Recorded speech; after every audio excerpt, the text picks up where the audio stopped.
আবহাওয়া ও মাটির গুণাগুণ অনুকূলে থাকায় আমরা পেয়ারার পাশাপাশি এখন মাল্টা চাষেও বেশ সুখ্যাতি অর্জন করেছে পিরোজপুর। এবার সবচেয়ে বেশি মাল্টা চাষ হয়েছে জেলা সদর ও নাজিরপুর উপজেলায়। এখানে চাষ করা হয় বাড়ি মাল্টা 1, যা স্থানীয়ভাবে পরিচিত পয়সা মাল্টা নামে।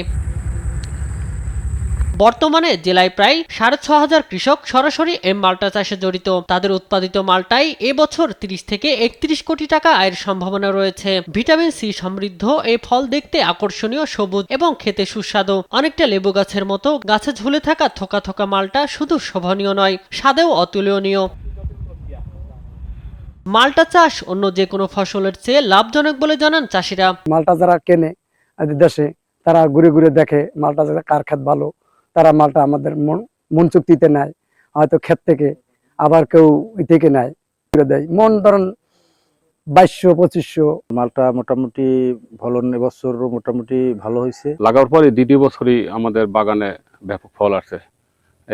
এই ফল লাভজনক হয়।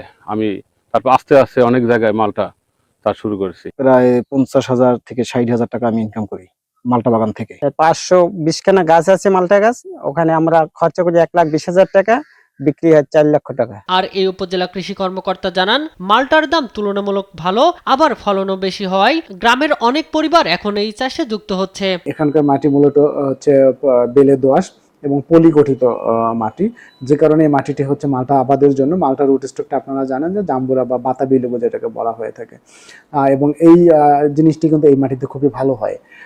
ওখান থেকেই হচ্ছে ধীরে ধীরে মালটার আবাদটা বৃদ্ধি পেতে থাকে, এবং যেহেতু কলম করা সম্ভব, প্রথম বছরই ফল পাওয়া যায়, সবকিছু মিলিয়ে চাষির মধ্যে এটার আগ্রহটা বৃদ্ধি পেতে থাকে। কৃষকদের নিয়মিত প্রশিক্ষণ ও পরামর্শ দেওয়ার কথা জানান জেলা কৃষি সম্প্রসারণ অধিদপ্তর। মালটার উৎপাদন এবং আবাদের সাথে আমাদের এই পিরোজপুরের মানুষের আর্থসামাজিক অবস্থার একটা মেল বন্ধন বা সেতু বন্ধন রয়েছে, এবং আশা করা যাচ্ছে যে অদূর ভবিষ্যতে পিরোজপুরের এই মালটাটি সারা বাংলাদেশে ছড়িয়ে যাবে। এবছর পিরোজপুর জেলায় ৪৩০ হেক্টর জমিতে মাল্টার আবাদ হয়েছে, যেখানে উৎপাদনের লক্ষ্যমাত্রা ধরা হয়েছে ৬,২০০ metric ton. Shamim Hossain, news desk, Desh TV.